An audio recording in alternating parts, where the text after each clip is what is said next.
Hello everybody, welcome to this week's Protection Update, Friday the 1st of October 2021. Now we're talking about income protection at the moment, and I'd like to thank all of you who attended this week's Better Sick Pay Schemes workshops. We do still have one more workshop on the 20th of October, and I've added a link to that registration in this Protection Update. Now we got to hear from various providers where they were able to state their case for how to design a personal sick pay solution with them. But on that subject, I've also had a couple of interesting conversations recently with a couple of our advisors. The first one was with Jonathan Barnett from Mortgages to Go, and Jonathan had a young client recently who needed a long-term income protection solution. Why do I say long-term? Well, if you look at the company sick pay that this particular client of Jonathan's had available to him, it was a bit unusual because if he went off work sick, he would be paid full pay for 6 months. But then it would be 60% of his salary paid for the next 2 years. And what that effectively means is we'd need a policy with a 30-month or a 2.5-year deferred period. The only problem, as I'm sure you know, is they don't exist.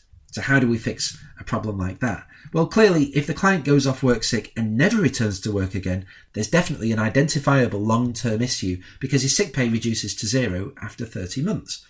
And what Jonathan was able to do is deliver an income protection solution that came with a 12-month deferred period. He did look at 24-month deferred periods as well, and there really wasn't a lot of difference in the cost.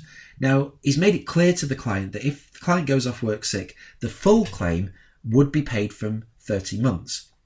There is the possibility, and this was indicated by the provider, that there could be a small amount of income protection cover paid from the 12-month point. That's the deferred period on the policy, and that's based on the provider's maximum IP limit.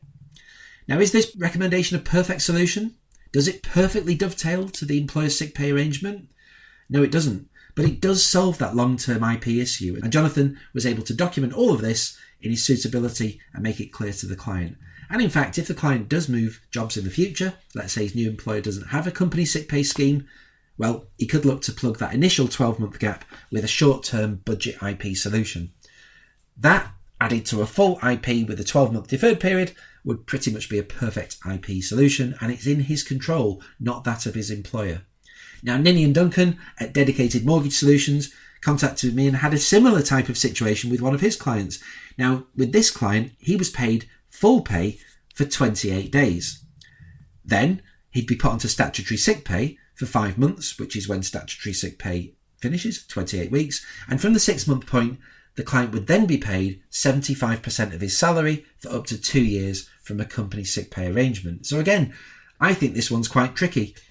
There's clearly a gap from month 2 to month 6 because statutory sick pay would only be payable, and we know the current rate is £96.35 a week. 75% of salary would be paid from month 7, and that pretty much rules out the possibility of much income protection being paid from any provider because the maximum IP provider limits are never beyond this level for personal income protection. So I think it's fair to say there's definitely a long-term sick pay gap. A 1-month deferred policy with a 12-month payment period could plug that initial gap whilst SSP is being paid, but you would really have to make it very clear to the client in your recommendation and your suitability that cover would only be paid up to the 6-month point. But then with a situation like this, you could also look to bolt on a 1 or a 2-year or 12 or 24-month income protection cover for the long-term cover that the client needs. So it's really interesting to hear some of these real scenarios and these more elaborate company sick pay arrangements. Now, also on the subject of income protection, how up to speed are you with income protection for NHS workers, for teachers and for public sector workers? Well, over the last few years, we've seen quite a few providers develop their propositions to include a solution to an age-old problem. The most common example, I think, is NHS workers such as doctors, surgeons, nurses, that type of thing. The potential problem for those people, from an advice point of view, is that it's been historically difficult to set up an income protection solution because of the way the NHS pays sick pay. If you work for the NHS, what happens is your sick pay benefits actually improve during your first few years of service. So if you go off work sick in your first year, the NHS sick pay scheme will pay you 1 month of full pay, followed by, say, 1 month of half pay, and that's it. It finishes there. But as you increase your level of service and work for the NHS longer, your sick pay benefits become more generous up until the point when you've completed 5 years of service with the NHS, and in that instance, you'd then qualify for 6 months full pay and 6 months half pay. So if your client is within the first 5 years of working for the NHS, let's call it their first year in the career, what deferred period do you apply to the income protection policy? I think it's quite difficult, because do you give them a 1 month deferred period, which is going to be more expensive and only really lines up properly against the NHS sick pay during the first year? Do you choose a 6 month deferred period, which is ultimately what they need, but it won't line up properly during these first initial years? Well, there was never an easy solution to this problem until the providers started to add on what you might call a promise to their income protection products. And the good news is now that quite a few, in fact, most of the providers that we work with have this facility. So how does it work? Well, let's say you've got a client who's a junior doctor. He's just started working for the NHS and he's within his first year of service. How much NHS sick pay does he have right now? Well, it could be 1 month full pay followed by a couple of months of half pay if he's been there for more than 4 months. What do you recommend? Well, generally speaking, and for these providers that have this benefit built into their income protection propositions, you would recommend an income protection policy with a 12-month deferred period. And that's because that's what the client's going to need eventually when they've completed 5 years of service. In the meantime, there is the promise from the provider that simply plugs the gap. So when the sick pay from the NHS scheme stops, the income protection from the provider pays out. Now, we know that the longer you stretch the deferred period, the less expensive the income protection solution is going to cost. Now, I looked at a 30-year-old male, junior doctor, non-smoker, just started working for the NHS, and we know that he's got a very low NHS sick pay benefit because he's right at the start of his career.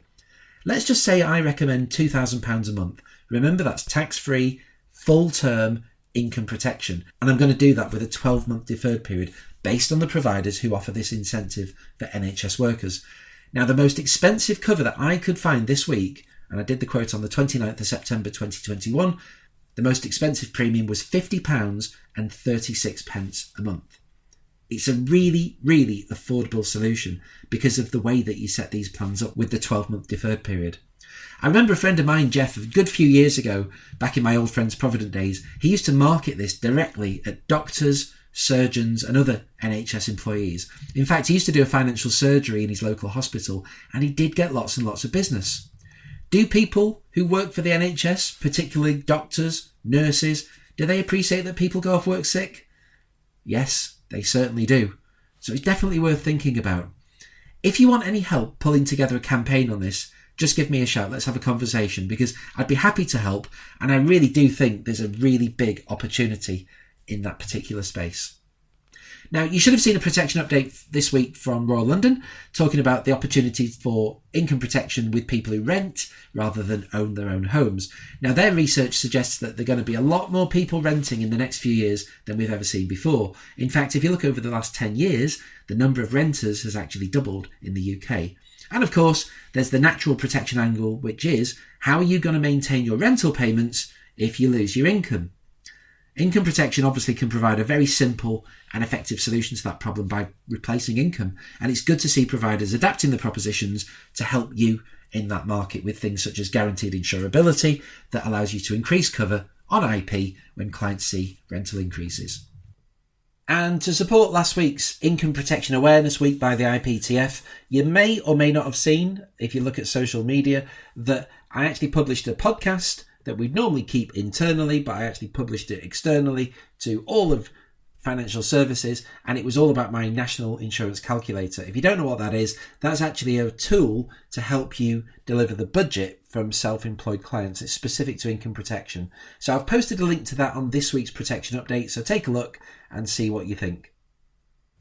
So that's it from me for this week. I'm not going to be here next week because I'm taking a week off, but I do have a couple of podcasts for you which we will publish next Friday, so please watch this space. So in the meantime, have a great weekend and I'll see you when I return in just over a week.